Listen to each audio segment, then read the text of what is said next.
Les 10 tribus les plus effrayantes dont vous n'avez jamais entendu parler. Toutes les tribus du monde n'accueillent pas la civilisation à bras ouverts ou même des humains amicaux. Certaines tribus gardent encore leur distance et préfèrent se tenir à l'écart du monde extérieur, préservant leurs propres traditions, coutumes et modes de vie qui peuvent sembler bizarres au reste du monde. Comme exemple, nous avons les Yalfo et leur rite d'initiation extrême ou les Mursi, l'une des tribus isolées d'Afrique. Regardez cette vidéo des 10 tribus les plus effrayantes dont vous n'avez jamais entendu parler. La tribu Yaïfo. La tribu Yaïfo est une tribu isolée vivant dans les jungles infestées de crocodiles de l'East Sepik en Papouasie-Nouvelle-Guinée, une province dépourvue de véritables routes ou de cours d'eau navigables. La tribu n'avait jamais eu de contact avec le monde extérieur jusqu'à ce que Benedict Allen, un écrivain britannique, entre en contact avec elle et vive avec elle tout en documentant leurs étranges coutumes. Benedict a raconté la danse terrifiante qu'il a accueillie et a parlé de leur férocité et de leur attitude inhospitalière envers les étrangers. Si vous croisez leur chemin, vous êtes susceptible d'être accueilli par des flèches et des arcs. L'un des aspects les plus brutaux de la tribu était le rite d'initiation où les jeunes étaient battus et torturés pendant des jours jusqu'à la cérémonie finale qui se terminait par une danse rituelle. Parfois, ils devaient même se battre avec des crocodiles et plusieurs d'entre eux ont récolté des cicatrices sur le dos. Numéro 9. Les Mursi. À l'extrême sud-ouest de l'Éthiopie, à la frontière du Kenya et dans la vallée de l'Omo, vit l'une des tribus les plus isolées d'Afrique, les Mursi. C'est ici que les paléontologues ont trouvé certains des plus anciens restes humains sur Terre et les Mursi continuent de vivre selon d'anciennes coutumes et pratiques. Il ne reste plus que 10 000 membres aujourd'hui, mais ils sont reconnaissables à leurs ornements colorés mais terrifiants qui comprennent des scarifications corporelles et des plaques labiales. La vie des Mursi est souvent ardue et parfois dangereuse. La plupart des hommes prennent les armes et deviennent des guerriers pour protéger leur village, tandis que les femmes construisent les maisons, s'occupent des enfants, préparent la nourriture et transportent l'eau. Tous les 9 à 18 mois, les Mursi se déplacent à la recherche de pâturages plus verts pour leur bétail. Une fois qu'un endroit approprié est identifié, généralement sous un arbre pour l'ombre, ils construisent des huttes en terre qu'ils recouvrent d'herbes sèches. Numéro 8. Les Maasai. L'une des plus célèbres tribus africaines, les Maasai sont un groupe ethnique nomade et pastoral qui habite de vastes portions du nord, du centre et du sud du Kenya, ainsi que du nord de la Tanzanie. En raison de leurs origines traditionnelles dans les régions entourant la réserve de chasse de Masai Mara et Amboseli, près de la frontière tanzanienne, les Maasai sont l'un des groupes ethniques les plus connus d'Afrique de l'Est. Les Maasai parlent une langue appelée Maa et mènent une vie très pastorale centrée sur leur bétail qu'ils font pâturer dans des parcs des beaux pays.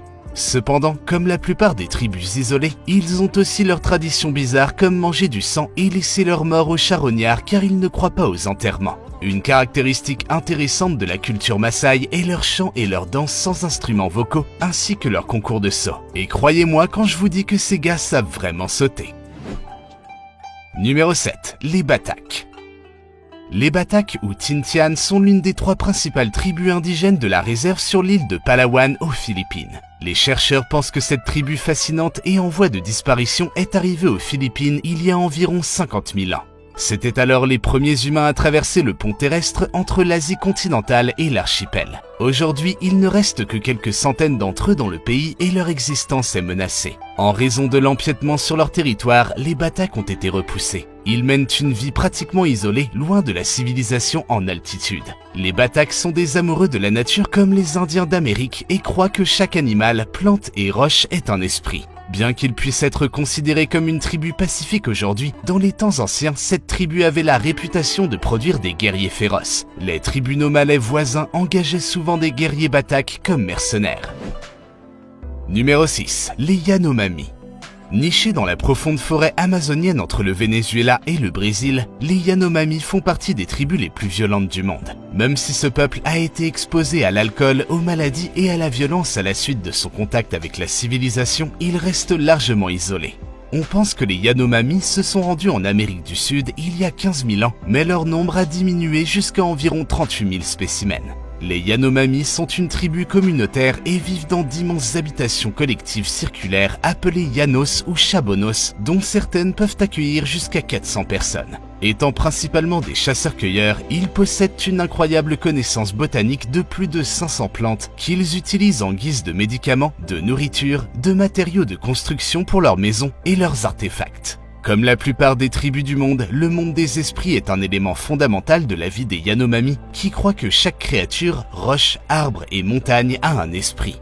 Malheureusement, la tribu est menacée par l'exploitation minière et la déforestation. Mais aujourd'hui, les Yanomami de 11 régions du Brésil s'unissent sous une organisation appelée Utukara, qui signifie la partie du ciel d'où est née la terre, pour défendre leurs droits et mener leurs propres projets. Numéro 5. Les Kawaiva. Les Kawaiva sont une minuscule tribu d'Indiens non contactés qui résident dans la forêt amazonienne du Brésil. Cette tribu est composée des membres ayant survécu de multiples génocides. Au cours du siècle dernier, des épisodes terribles de génocide ont anéanti d'autres tribus de la région. Aujourd'hui, les Kawaiva sont en fuite, fuyant les incursions fréquentes des bûcherons, des mineurs et des ranchers dans leur forêt natale. Leur terre, connue sous le nom de Rio Pardo, se trouve dans l'état du Mato Grosso, où les taux de déforestation illégale en Amazonie brésilienne sont les plus élevés jamais enregistrés. Ils sont en grand danger d'extinction à moins que le gouvernement brésilien ne reconnaisse et protège leurs terres. Numéro 4. Baining. Le peuple Baining fait partie des plus anciens habitants de la péninsule de la Gazelle dans l'est de l'île de la Nouvelle-Bretagne, en Papouasie-Nouvelle-Guinée. Tribu isolée, ils préfèrent vivre dans les montagnes Baining d'où ils tirent leur nom. Les Baining ont été repoussés ces derniers siècles vers l'intérieur des terres en raison de l'activité volcanique autour de la ville actuelle de Rabaul sur la côte nord-est.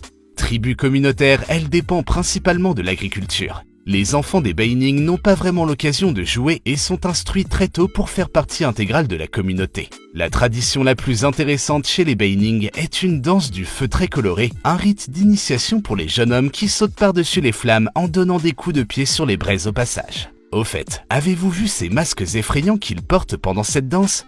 Imaginez les apercevoir dans le noir, je n'en mènerai pas large. Numéro 3. Les Hadzabe.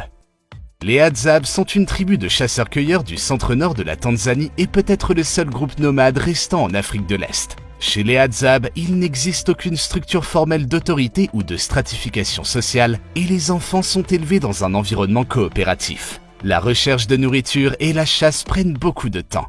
Comme vous pouvez le voir, ce sont des maîtres chasseurs. Lorsqu'ils repèrent un animal, ils le chassent sans pitié. Selon la disponibilité, les femmes fourragent en plus grand groupe pour trouver des baies, des fruits et des tubercules. Les hommes Hadzabe fourragent généralement seuls, se nourrissant eux-mêmes et, lorsque cela est possible, rapportent des fruits ou du miel à la maison. Ils attendent également la nuit au point d'eau pour chasser les animaux sauvages à l'aide d'un arc et de flèches empoisonnées. Les administrations tanzaniennes ont tenté à plusieurs reprises de sédentariser les Hadzabe, mais toutes ces tentatives se sont soldées par un échec et les Hadzabe poursuivent aujourd'hui le même mode de vie que leurs ancêtres depuis des centaines d'années. Numéro 2. Les Karo.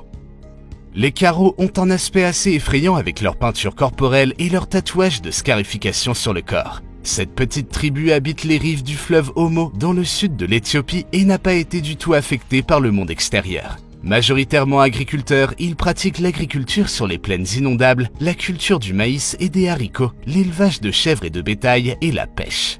Les Karo aiment se tatouer et se scarifier le corps. Hommes et femmes pratiquent la scarification rituelle et l'art corporel en utilisant des matériaux comme la craie blanche, le charbon de bois, la roche jaune et le minerai de fer pour créer un art corporel incroyablement saisissant. Comme la tribu voisine des Amars, les Karo organisent également un événement de saut de taureau pour marquer la maturation des jeunes hommes.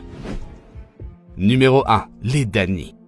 Les Dani sont l'une des tribus indigènes les plus étranges qui vivent dans une région reculée des hauts plateaux centraux de Papouasie. La chose la plus effrayante à propos de cette tribu est leur terrifiant rituel de préservation de leurs morts par un processus de momification par fumage. Ils les conservent ainsi dans un état presque parfait pendant des centaines d'années. Les Dani ont été découverts pour la première fois en 1938 avec d'autres tribus de la vallée de Baliem, à savoir les Lani et les Yali par le zoologiste et philanthrope américain Richard Archbold lors d'une expédition zoologique en Nouvelle-Guinée. Le rituel de momification par fumage est assez effrayant à regarder et regardez cette photo. Voici à quoi ressemble une momie fumée. Voici le chef de la tribu Dani, Eli Mabel, tenant la dépouille d'Agathe Mamete Mabel.